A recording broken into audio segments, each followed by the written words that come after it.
पवित्र आत्मा तेरे लहू में कवर करता हूँ और आशीष देता हूँ आज इस कलीसिया को, आशीष देता हूँ छत्तीसगढ़ वालों को यीशु मसीह के सामर्थी नाम में। छत्तीसगढ़ वाले याद रखना, आपको फेयर एंड लवली लगाने की जरूरत नहीं। हालेलुया, हालेलुया, बात समझ रहे हैं कि नहीं? तेरा आज बेशक लोग क्या करते हैं, ऊपर से फेयर एंड लवली लगाते हैं, सुंदर होकर दिखाते हैं, नहीं, लेकिन आज मेरे खुदा का कलाम आपको अंदर से सुंदर बना कर जाएगा यीशु मसीह के सामने। प्रोफेट विजेंद्र सिंह और प्रभु की दासी प्रोफेट अनीका आप सबको आशीर्वाद देते हैं कि आप बढ़ते फूलते चले जाओ यीशु मसीह के नाम में। आमीन। और हम दोनों धन्यवाद करते हैं शुभम पटेल का और उसकी फैमिली का और उसकी टीम का, और यहाँ पर आए हर एक पास्टर का, हर एक विश्वासी का, अतिथि गण का, हर एक टीम मेंबर वॉलंटियर को आए। परमेश्वर आपको बहुत आशीष दे, बहुत बरकत दे, बोलो हालेलुया।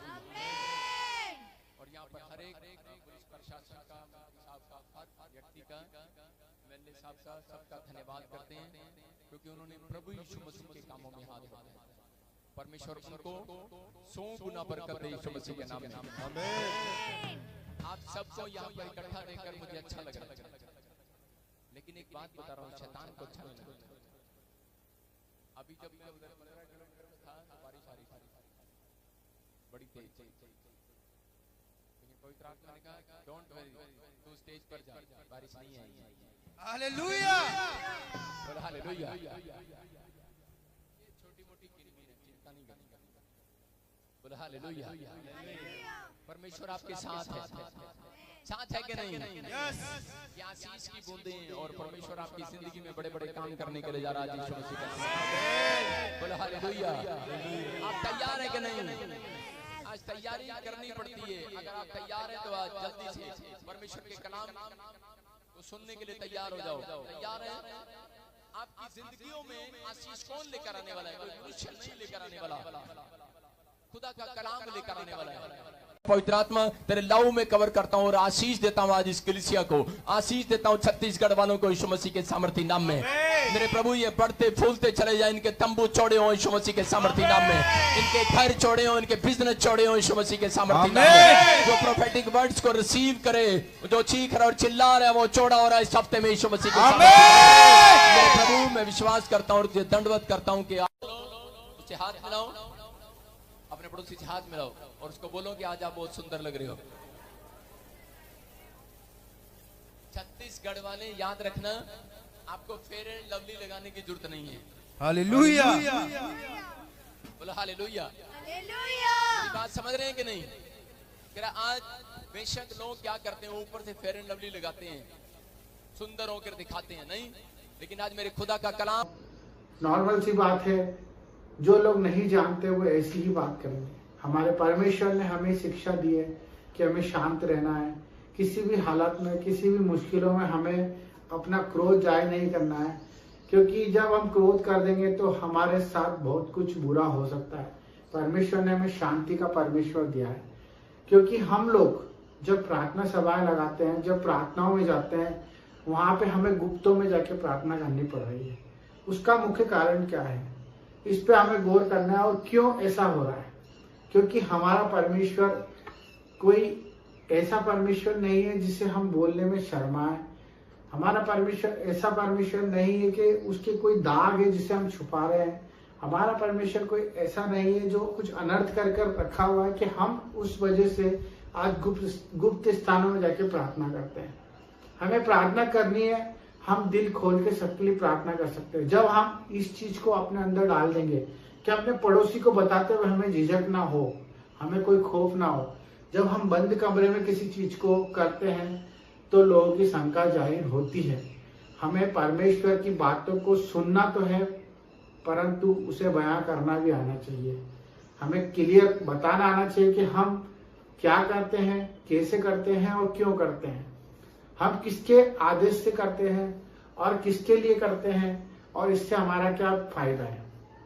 जो लोगों को ये लगता है कि जहां पर चर्च बन जाती है, जहां पर जो 4 लोग प्रार्थना करने लग जाते हैं, वहां पर धर्म परिवर्तन होना शुरू हो जाता है। इन्हें इस चीज का खौफ इसलिए क्योंकि ये लोग खुद अभी तक अपने आप को क्लियर नहीं कर पा रहे कि ये लोग हैं क्या। क्योंकि जो धर्मांतरण की बात करते हैं ये इन्हीं के बीच में से है।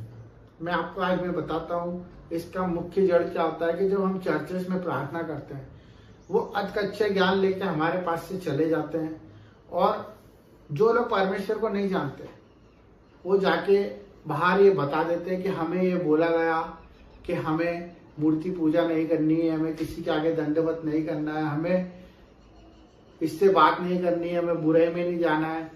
तो ये सब चीजों के उल्टा ही अर्थ लेकर वो लोग चले जाते हैं। तो मेरे भाई बहनों, मैं आपसे रिक्वेस्ट करूंगा कि इस समय में जो भी फादर हैं, चर्च है, पासवान है, जो लोग चर्चें चला रहे हैं, उन्हें बेखौफ चर्च चलाने का अधिकार है।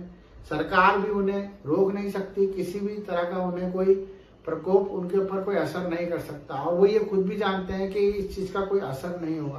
परंतु मैं सिर्फ ये बताना चाहता हूँ कि जो लोग परमेश्वर के अधीन होना चाहते हैं, चर्च में आना चाहते हैं, उनसे सही रीति से शिक्षा दी जाए और उन्हें सबसे पहले ये चीज समझाई जाए कि आप अगर आ रहे हो तो अपनी मर्जी से आ रहे हो और अपनी मर्जी से हर एक काम कर रहे हो, और उन्हें ये क्लियर होना चाहिए कि हम जो कर रहे हैं उसमें कोई धर्म परिवर्तन नहीं हो रहा है, ना ही कोई गलत काम करवाया जा रहा है, ना ही उन पर कोई दबाव है, ना कोई प्रेशर है, ना कोई उनसे पैसे मांगे जा रहे हैं, ना ही कोई उनके खिलाफ कोई कदम उठाया जा रहा है, ना उनके परिवार से उन्हें अलग कराया जा रहा है, और ना ही कोई उन्हें कोई चैरिटी कर रहा है, ना कोई उनको उल्टी शिक्षा दे रहा है। हमें कड़क स्वभाव में आके ये काम करना पड़ेगा, क्योंकि बहुत से ऐसे लोग हैं जो सिर्फ अपने फायदे के लिए चर्च में आते हैं, प्रार्थना सभाओं में जुड़ते हैं कि हमारा कल्याण हो जाए, हमारा फायदा हो जाए, और उस फायदे के चक्कर में जब उनका फायदा नहीं होता है तो वो उसको नया मोड़ देकर एक गलत धारणा पैदा कर देते हैं।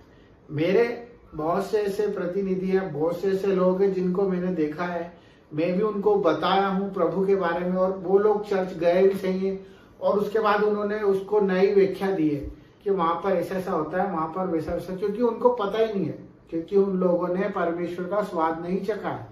मैं आप सबसे निवेदन करना चाहता हूँ, प्रार्थना करना चाहता हूँ कि आप लोग थोड़ा सा कड़क स्वभाव में आ जाएं, क्योंकि इन्हें लगता है कि परमेश्वर ने हमें सिर्फ शांत स्वभाव दिया, सहन करने की ताकत दी है और हमें सिर्फ चुप रहने का आदेश दिया। ऐसा नहीं है। हमें सच के लिए प्रभु ने बोलने के लिए कहा है कि हम सच बोलने से ना घबराएं, हमें अच्छे लोगों की संगति में रहना है। हमारा परमेश्वर कहता है कि हमें ज्यादा लोगों से कोई मतलब नहीं है, हमें सिर्फ एक आत्मा जो परमेश्वर को जान पाए, हम उस तक पहुंच पाए। तो हमें ना ही कोई ऐसा कदम उठाना है जिससे हमारे परमेश्वर की बुराई हो, और ना ही कोई ऐसे चर्चों में, स्कूलों में जो वाद विवाद होते हैं उससे हमें नजरअंदाज करना है। हमें बाकायदा उस पर अपनी प्रतिक्रिया देनी है, उससे क्लियर करना है, जस्टिफाई करना है, क्योंकि ये आपके साथ भी हो रहा है। आपको भी पता है कि आज आप जहाँ जहाँ प्रार्थना सभा करते हैं वहां पे उससे एक अलग ही नाम दे दिया जाता है कि वहां पर कुछ गलत शिक्षा दी जा रही है। तो इस चीज के ऊपर गौर करें। सभी से निवेदन है, अपने भाइयों से, अपने प्रार्थना करने वालों से और सभी प्रेमी जीवों से कि अपनी प्रभु की आत्मा को प्रबल करें और चोड़ में प्रभु का बात रखें। किसी से डरने की कोई जरूरत नहीं है। जब हम गुप्त स्थानों में प्रार्थना करेंगे तो लोगों को शंका पैदा होगी। हम क्लियरिटी से बाहर आके चोड़ में प्रार्थना करना चालू करें। ये मेरी आत्मा कहती है। आप सबको इस चीज के लिए आगे बढ़ना पड़ेगा। जिस तरह से लोग अपना बाप का नाम नहीं छुपाते, आधार कार्ड में लिखा होता है, वैसे हमें भी हमारे पिता का नाम छुपाने की कोई जरूरत नहीं है। हमें प्रचार प्रसार करना है। बाकी बुद्धि को सहारा लेके समझ के साथ परमेश्वर के वचन को अगर बांटना चाहते हो तो निडर होके बांटे। सबको जय मसीह की। God bless you, I love you, आमीन।